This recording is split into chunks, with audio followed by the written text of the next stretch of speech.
politics of fear and hate are wrong. We love you and politics of compassion But America, and love are right. we are not going back. Hey everybody, welcome back to another episode of the Raised Red, Living Blue podcast. I'm your host, Jason Will. I am joined by Taylor Cook today. Taylor, how you doing? I'm doing good. How It's are a you? Saturday morning. It is. We're just dedicated to standing up for what's right in America and in Alabama. Absolutely. We got a lot to unpack today, but let's start with what district you're running for here in the state of Alabama, and then what made you decide to run?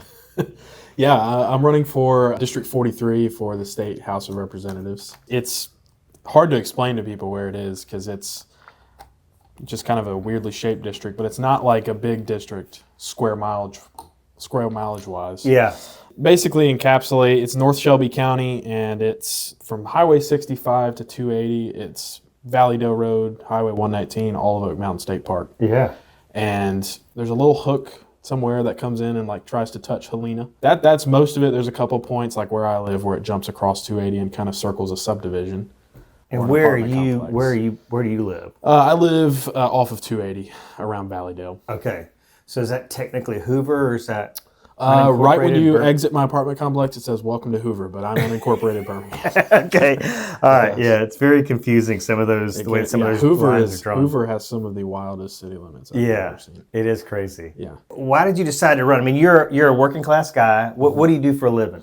I currently work for Jefferson County. I work in the probate court. Okay. So obviously, with that job, are you exposed to some things? Like, do you see people falling on hard times, that kind of thing, or what? Yeah, I mean, the SAVE Act's a big thing right now, just in the federal court, just because of how difficult it is to get birth certificate. I was having a conversation with somebody this morning about how difficult it is for people to get name changes done just for the star ID, especially now that it's a requirement. And so we've had people that come in that their birth certificate's different. They don't have a passport. Their birth certificate's different than everything else that they've ever used, including their Social Security card, and then they have to go through the whole process in probate court. You got to pay a fee, you got to wait for the judge's order, and then you can send it off to get your birth certificate amended. That way you can get your license. And it's really complicated. So with that, I definitely see a lot of complications with that, but you're also dealing with a lot of people who just recently lost loved ones with, wills and estates and guardianships, but you also got some positive stuff like adoptions. Well, that's kind of fascinating. I'd love to dive deeper into the SAVE Act. It's such a relevant topic right now. Yep. And it's one that the Republicans are like, wah, wah. I mean, what do y'all cry? Y'all are crying over nothing. And we're like, no, this is a big deal. But I want to get into, like, what was the catalyst that really got you motivated to run? Because this is not a popular thing to do. Once Trump won in 2024, I wasn't considering running or anything, but as we kind of got through the year, which is exactly what it felt like, just getting through the year. Yeah. I was really just felt compelled, like if no one's going to run to, represent the interests of working people, then I'm just going to do it myself. Because, our current representative, he's almost non-existent in the district. I've had multiple people come tell me they've tried to get in contact with him. They can't. The people who have not had a great experience. Yeah. So we need representatives that are responsive to people and listen to people and want to be servants of people and who will not forget who sent them to Montgomery to begin with, and people who don't feel like they're entitled to that position. And I think that's what we've got now in a large chunk of the legislature. And I think we just need more people who are running and who are working class. And I've been directly affected by a lot of the stuff that the legislature does. Yeah. A lot of the stuff that the federal government's done. And, people in my generation, especially, we feel like we can't get ahead. And we're not going to get ahead. We feel like we were sold this promise and this dream growing up of, what life should be like. As if you work hard, you attain this sort of life. If you do all the right things, this is where you end up. And I have tons of friends who, I've had kind of a non-traditional path, but I have tons of friends who have done a lot of those things in the order you're supposed to, and they can't find jobs. They can't save money. They're stuck in massive amounts of debt. They can't move forward. And we need people who operate and understand that like where that's coming from because they've experienced it. And we don't have that in the legislature currently. Well, I think it's so important for people that are listening, that are watching, that are just at home trying to decipher all this news that's coming at them. But what they seem to accept more than anything is that Democrats are demons, and therefore we just kind of got to go with the status quo here and stick with what we've got with the Republican representation, because we definitely don't want any Democrats elected. We don't want people that hate America and want to destroy Alabama get elected to office. And what I have seen by meeting with folks like you, I mean, the Democratic bench is stacked with people that are running, that they're mainly working class people that are running to be true representatives of the people. And it's an incredible disservice to yourself not to get to know people like Taylor and Mandy and Ashley and all these folks that are just like good people who have a heart to serve and want to do simple things like be accessible. Yeah. You would think if you're a representative for people, a public elected official, that you would be accessible to those people that you're serving. But what I've seen and what I've heard from people is that ours are not. Yeah. It's really sad because most people in our state, most people in our country are voting against their interests. And, I can kind of understand where somebody might be frustrated with the process and disillusioned. You'll hear people say this all the time. That doesn't matter who we elect. My quality of life is never going to improve. Yeah. And that is a false narrative, that they need to, I think, really kind of have a heart-to-heart with themselves and go, they have the power right now to change the circumstances. I feel like we have been under this Republican majority for so long. And look at their track record. Yep. I mean, we would, if things were going great in this state, we would be one of the leading states in the nation. We wouldn't be at the bottom of so many categories.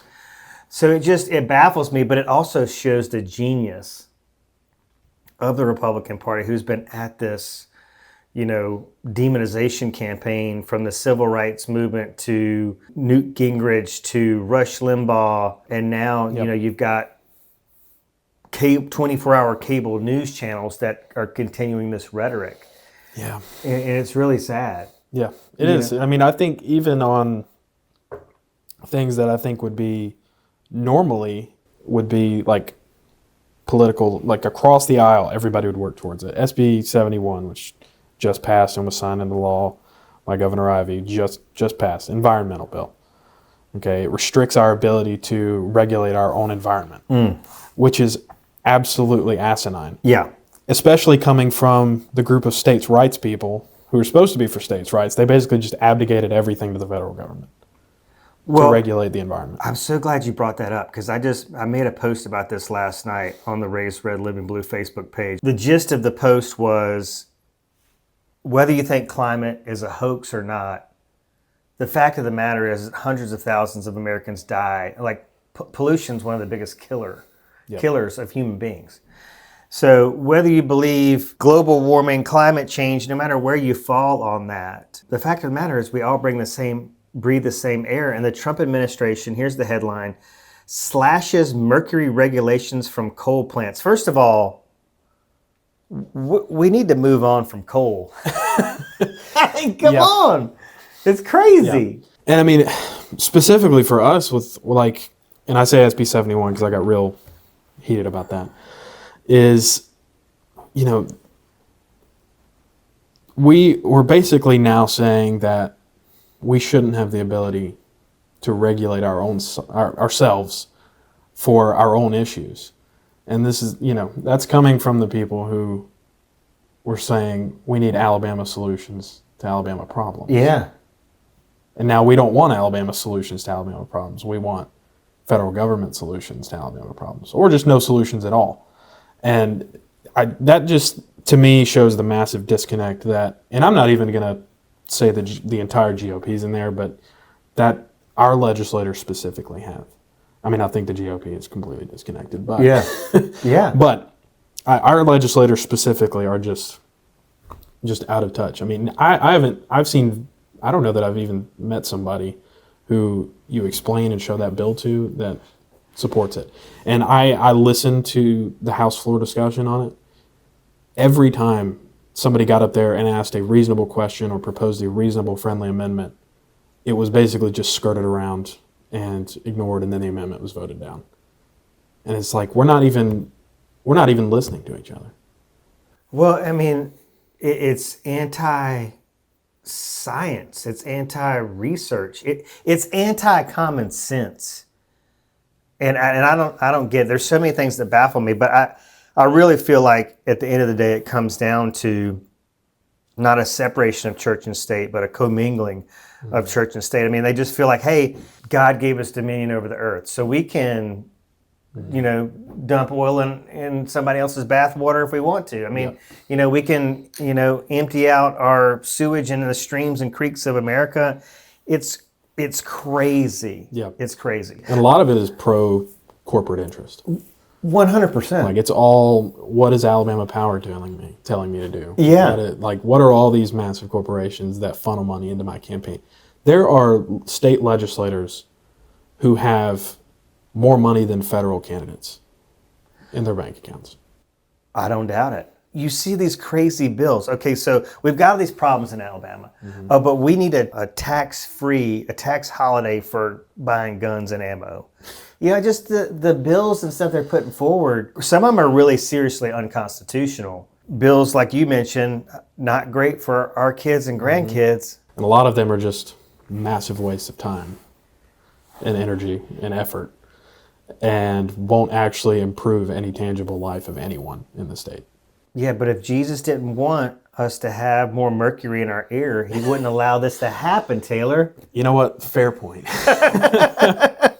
But that's what they're going on, and I feel like we're at this crossroads. I do feel like it's fair to say that the Democratic Party has done a lot of damage to itself in terms. 100%. Yeah.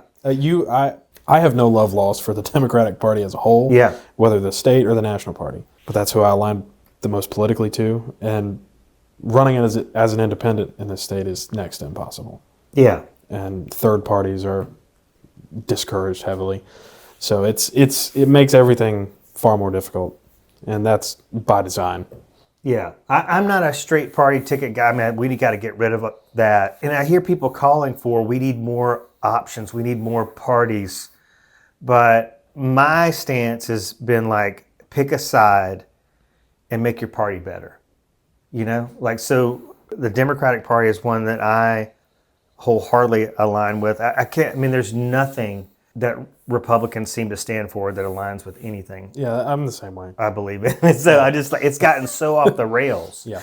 But I wanted to talk about that real quick because you have a Raised Red Living Blue story, right? So let's let the audience in on like how this transformation happened to you, because I guess at some point were you a registered Republican? Voted Republican in my first election, which was 2016. Right. So are your parents still Republicans? My parents are divorced, so a little further off, but yeah, they both still. My dad he personally is probably more of a libertarian than anything, and he kind of just doesn't like anyone. Yeah. But yeah, my other side of my family, yeah, they're still Republicans, if not MAGA Republicans, yeah. So how was like Thanksgiving dinner and Christmas dinner with you? A lot of it's just avoidance, I think, or just letting stuff go for me. I know plenty of people who have cut off a lot of people in their lives, and I totally understand. I value those relationships and love those relationships, and I think they're bigger than just that, but that's for me. And so, to me, it's making sure that we all know we still love one another and trying to move forward with that. It does make some things difficult that you see on social media or any of the other stuff that gets posted from time to time. I think with my family, what what makes it a little easier is I don't even know that they would classify themselves as MAGA. Whether I would or not is is more or less my own thing. But I think for them and for a lot of people down where I'm from, politics is like off to the side. It's how am I paying my bills? Now, never mind the fact that all of that feeds in together, but they're more worried about day-to-day life and building relationships with, their family and all that. They're less concerned about what's happening like in Minnesota or other things. It's very, and I think this is just a society thing as a whole. It's very individualistic, and really ultimately it's selfish, but that's what we're all taught. That's what the American dream is. It's selfish, I think. And I think that's how we get into this kind of isolationist mindset, and how MAGA, people who are MAGA, that's what they are. They're a lot of what their beliefs are isolationist. Yeah. Like they want to isolate, specific minority groups. They want to isolate themselves. They want to isolate the United States. They want to isolate their own families. They want to, it's an isolationist mindset. And we don't live in an isolated world. Like there are other people that live here. And whether that's within our state, within the country, or just the entire world. I mean, we see how Trump is pushing the entire world away. And at the same time, the rest of the world's saying, well, now we've got to align with something else. He's pushing everybody towards countries like China, who we are ideologically supposedly opposed to. Right. And he's forcing other people's hand for that. So, I think it goes a lot deeper than just, base values or, the MAGA agenda and platform. It's very much this isolationist kind of desire that we've all been taught from birth, really. Hey, fellow Blue Dots, we would love for you to connect with us on social media. We're on Instagram and TikTok at Raised Red Living Blue. Okay, back to the episode. How do you feel like your chances of getting elected are? I mean, I'm optimistic in part because of just the national climate, but I think any major shift is a win. Yeah. And I think we're probably going to see a sizable shift in November at the very least. Part of it's getting people out to vote, which I feel like is always the Democratic excuse. Yeah. Is, people just didn't come out to vote. But you've also got to win those people. And so getting yourself out as much as possible, which for me is, I'll be honest, pretty limited, but just because of time. But I think people are looking for other options, and I think I've found, particularly with other candidates too, that when people get to know you, they're like, okay, it's a little like, I've been reached out to by people who are not in my district, but like people I grew up with, who I know probably don't align politically with me, but they'll say things like, we need more people like you who are running for office. And I think that really speaks to a couple things. I think it speaks to the fact that people want change. They just don't know where to get it. Mm-hmm. Or they don't believe it'll actually happen. But I also think it speaks to like when people know you personally. It's like you were talking earlier about Democrats. Yeah. Is that everybody can think you're a Democrat, or that they are the Democrats until you know one personally. And you know that they're not. Right. And I think that can make a large amount of difference, is when you actually get that one-to-one interaction, which was part of what I was saying earlier, is that our current representative is just non-existent in the district. And I think that's frustrated a ton of people. And, if there's a bad bill out there, his name's on it somewhere. Wow. Well, let's just set the record straight. I mean, you're not somebody who hates America. No, very much love it. So that just, segues into you feeling that you're a patriot. I mean, this is kind of like a patriotic duty you seem to be carrying in running for office. And, you don't practice Satanism. I mean, I don't know what else. No.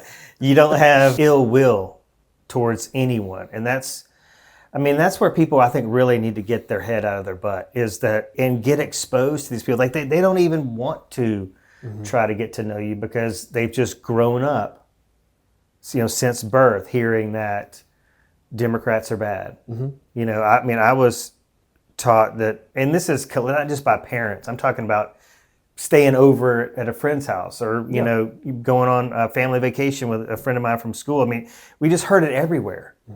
That, you know, things like, oh, California's going to fall into the sea one day because it's so wicked. You know, it's just stuff like that. I keep hoping it's Florida so that my mom has beachfront property. Yeah, well, Florida's in some really deep shit right now. I think it's like 30% of Floridians can't get, you know, homeowners insurance, and they're Except having Tommy Tuberville. Yeah. Unless you can, you know, self-insure, or you've got millions in the bank, and that just seems who the party is more and more. That's their constituency, is the affluents. And I'm happy to talk, like, I'm happy to have discussions with people who aren't ideologically aligned with me.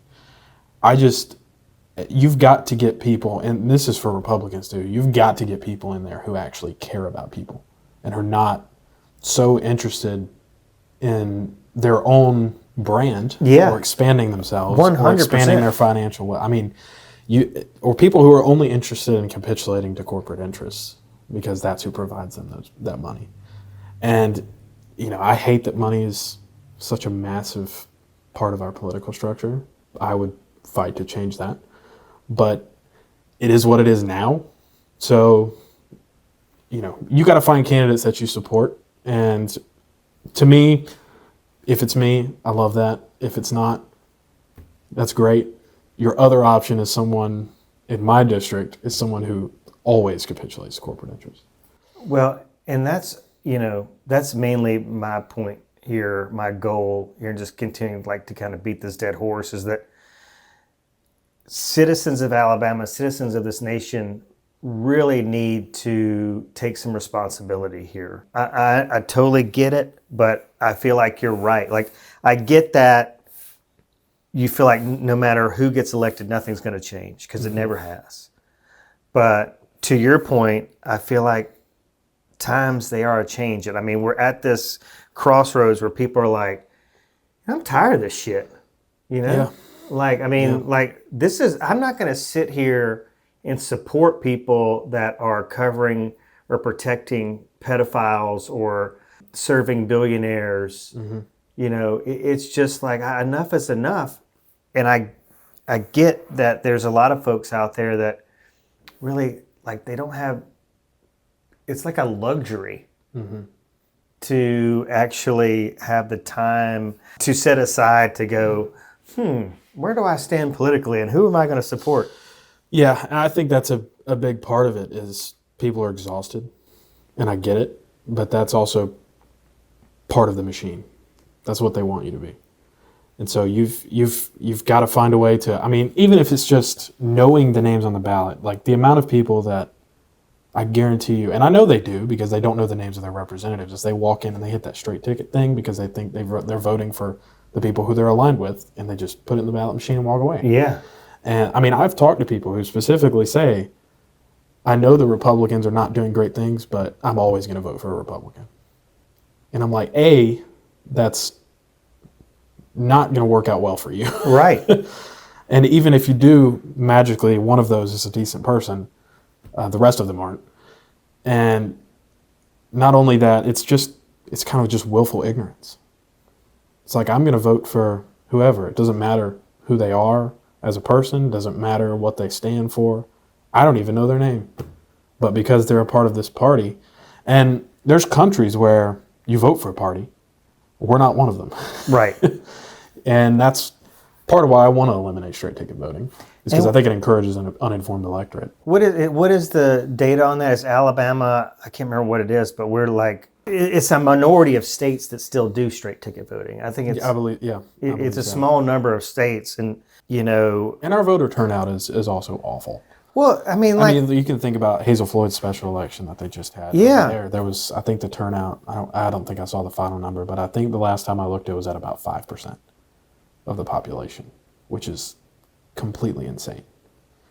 Like, and part of it is because the secretary or the governor will call for a special election, and then there's nothing. Yeah. Completely silent. No one knows there's one happening. Right. And that's also by design because they don't want people voting in special elections. Yeah. Well, she's a great example of just such a missed opportunity. I mean, just somebody who, huge heart, would just give their heart and soul to every constituent. 100%. No matter what color they are, what religion they practice, how much money's in their bank account. I mean, this is just somebody who just wanted to love on people. Yep. And by and large, that's the bench of Democrats that are running. I mean, I haven't talked to one yet that's like, I'm all about, I just want to build my followers and get the clicks and the likes, and I want to be famous. I want to be a celebrity. Yeah, I was pretty content with being obscure in society. Yeah.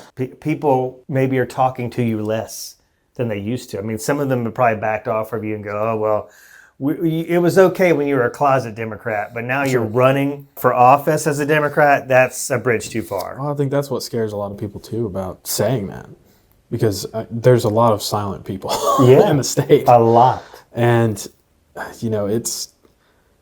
think it's really difficult to have that moment to say that or to speak out about something. And so I understand when people don't. But at some point, you got to say, what's happening is wrong, whether it's ICE or something more personal, like some local bill that directly affects you or your family or whatever. At some point, you got to come to a head with what you believe and how that aligns with where we're headed. And I don't think we're headed in a great direction. Before we get into like what you stand for, what your campaign stands for, I want to revisit this lack of voter turnout, this disillusionment with the political process here in Alabama, because man, the people that turn out, I was looking at the stats for like mayor of city of Hoover, a massive city in Alabama. I can't remember the numbers, but I was like, that's how many people turned out? Yeah. But I think we need to be making it easier for people to vote. And, I don't want to work, let's say I'm a mechanic. And I work under the hood of a car all day, or I'm in construction, I'm out in the elements, whether it's cold or heat, and I get off work, I don't want to go stand in a long line to vote for a candidate who could really give a shit less about me. Yeah. So I really feel like we should be making it easier to vote, and we should be having elections like on the freaking weekend or something, like a Saturday, like give people a whole weekend. Multiple days. Yeah. If you want to do it Tuesday, come out. Let's just make it so easy for people to vote. But they understand this is a calculated thing, making it difficult to vote. They know the people that are going to come out on a Tuesday during the day who don't have to work are going to be your older people. I mean, you boomers out there, y'all are a serious problem. Y'all are freaking destroying our country, whether you know it or not. But they know it's going to be older people, people of affluence. They know it's going to be Republicans. Yeah. And so the SAVE Act, you were talking about how difficult that is. And I think it's hard for, a person of white privilege to relate to that. But a passport, for example, the price range is $130 to $160. I've had mine for years. I don't even know what it is now. Yeah. So, but not everybody, if I'm talking to one of my MAGA friends, like there's no way. I kind of envy folks. They're like, say, yeah, I don't have a single MAGA. I don't associate with MAGA. If I even smell a hint of MAGA on you, I don't associate with you. I can't do that. Yep. In the business I'm in the state I'm in, I'm deeply entrenched in this stuff. And I'm with you. These people add value to my life. I just can't cut them out and I feel like they've been hoodwinked. They A lot of them have. Yeah. Yeah. They've been fooled into this, or it's that hereditary insanity. But they just can't relate to somebody not having $130 or $160 to buy a passport or to invest in a passport. If somebody's daughter gets pregnant, needs an abortion, like, oh, just go to a state where it's legal. Well, I mean, who has the resources and the time to take off work and things like that.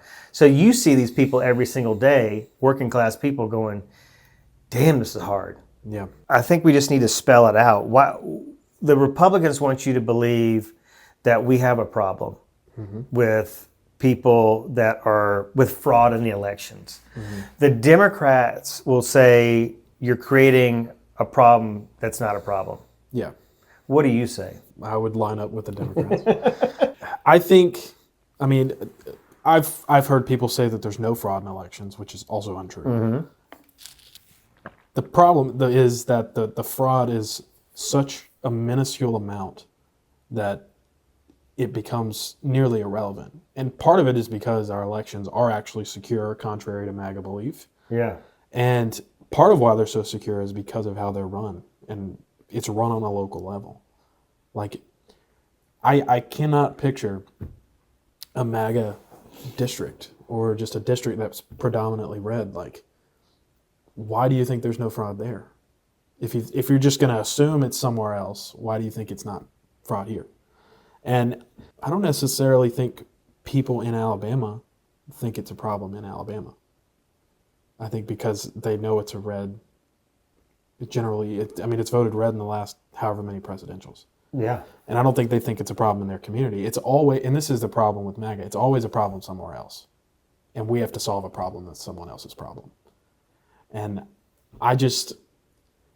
when you look at the statistics, which a lot of times I don't care for, it's not a problem.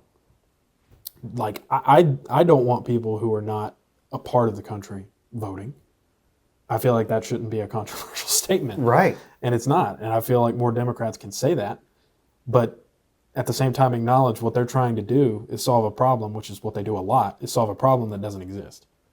So, I think it's, like you said earlier, I think people have just been hoodwinked into thinking multiple things are a problem that they're not. I mean, you see it with all kinds of other issues too.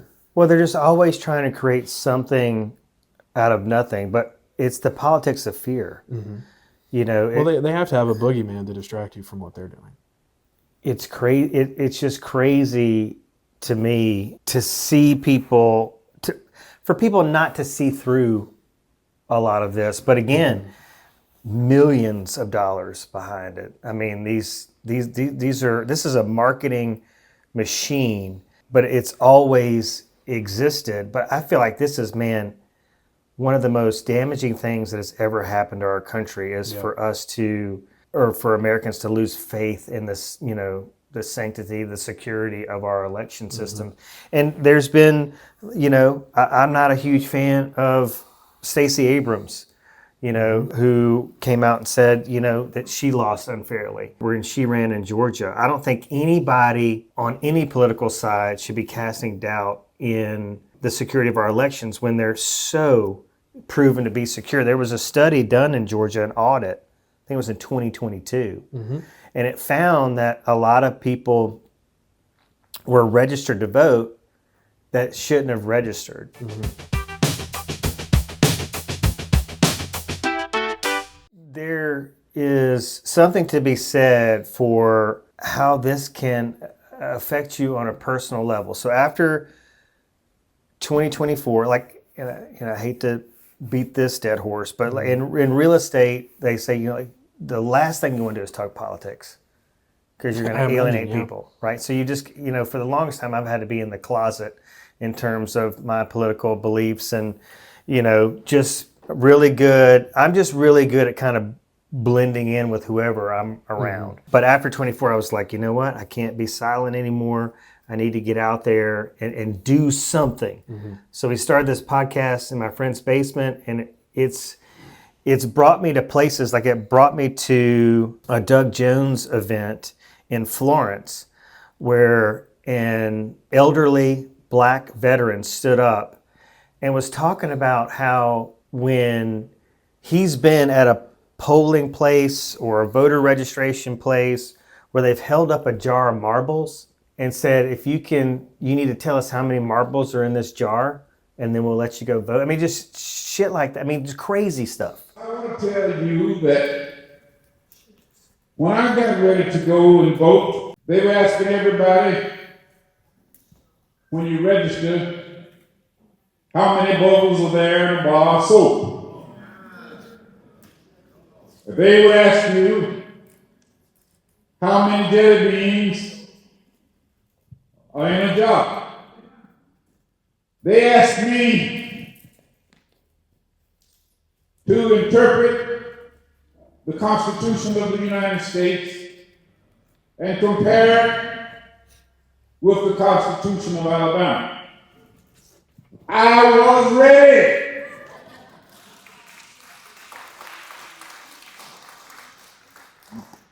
My daddy had prepared me as I hope I'm preparing you now. You don't have to pay a poll tax.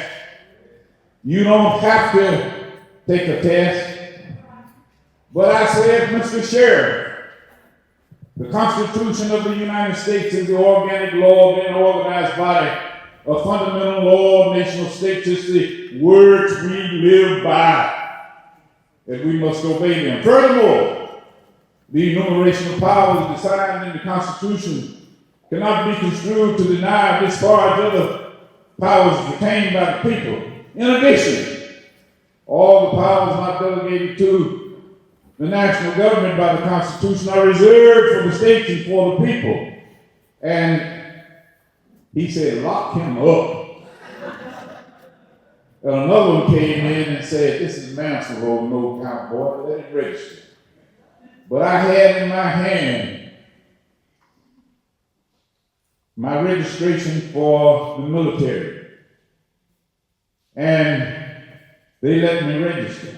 I can remember thinking it was funny listening to parents joke about how Democrats would go into like black communities and put people on a bus and bus them to the polling place.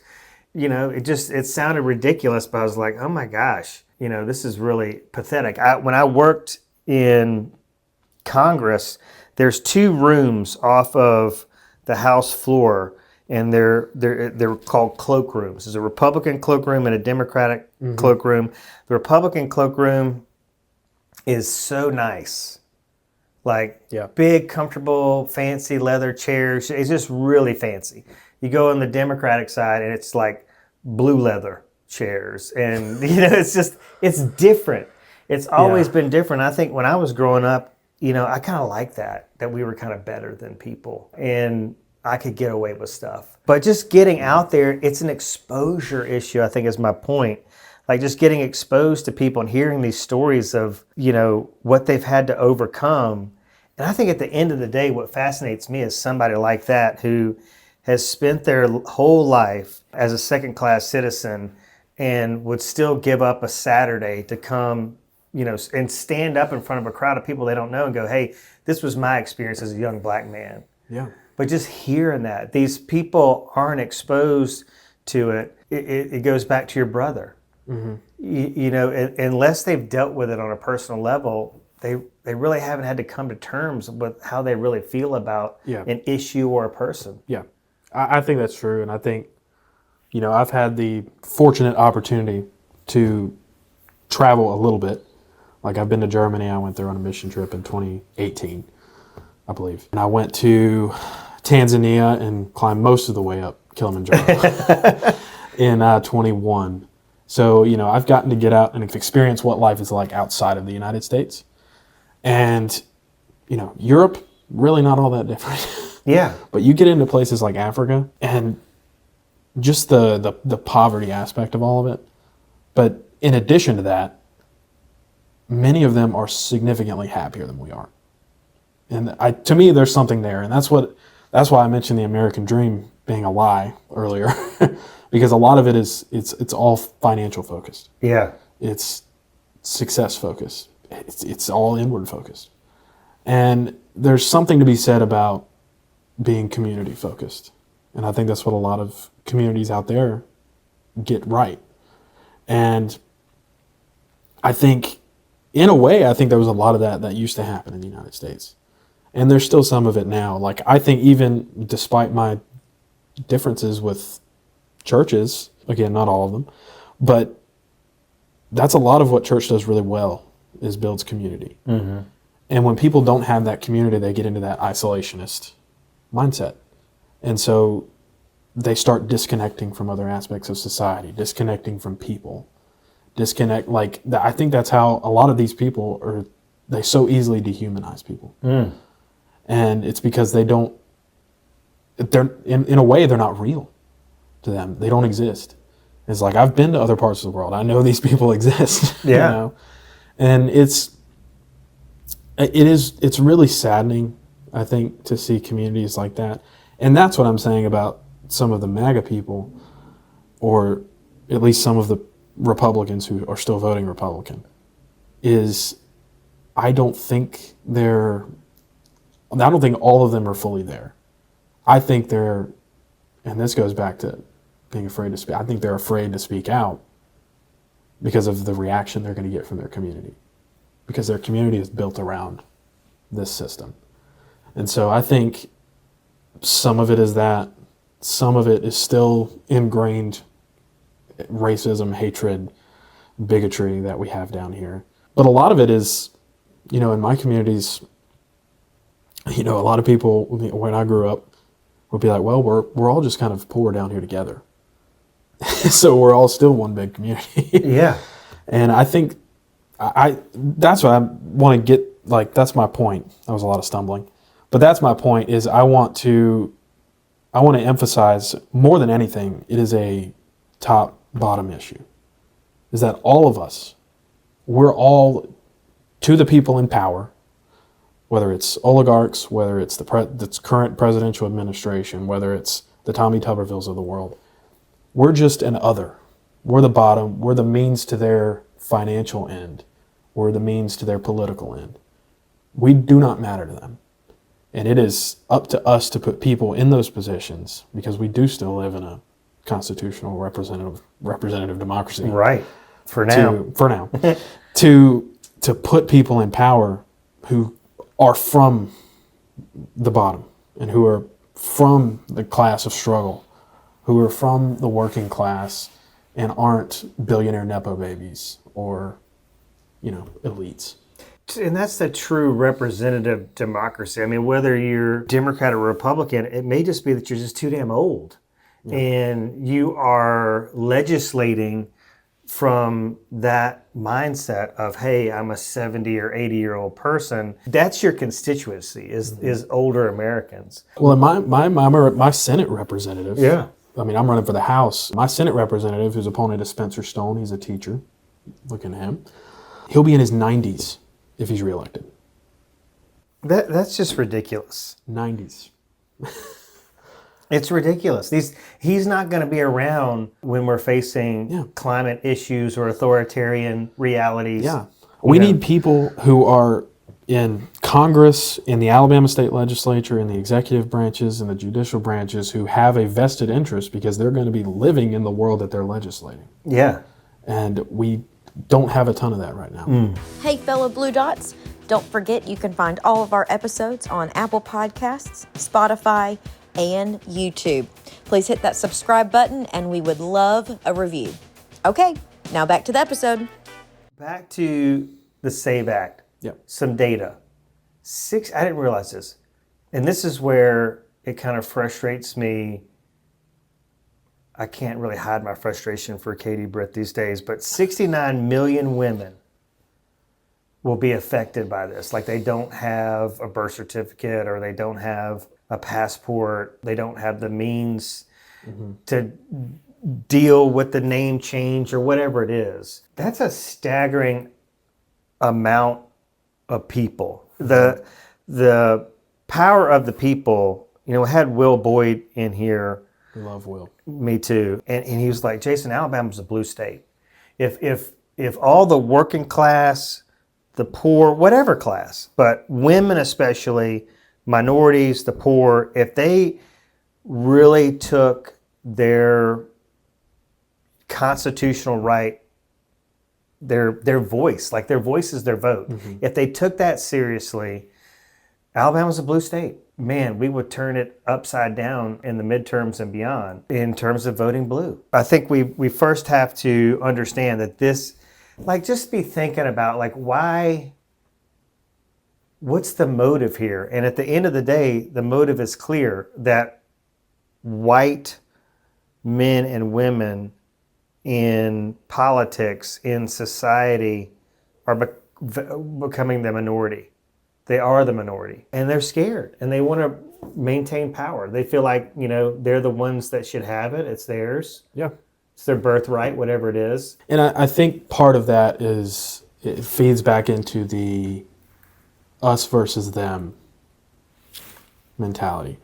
And that's why I think, like, to me, we're all humans, We're all stuck on this planet together until Elon Musk and his rich buddies fly to Mars. Yeah.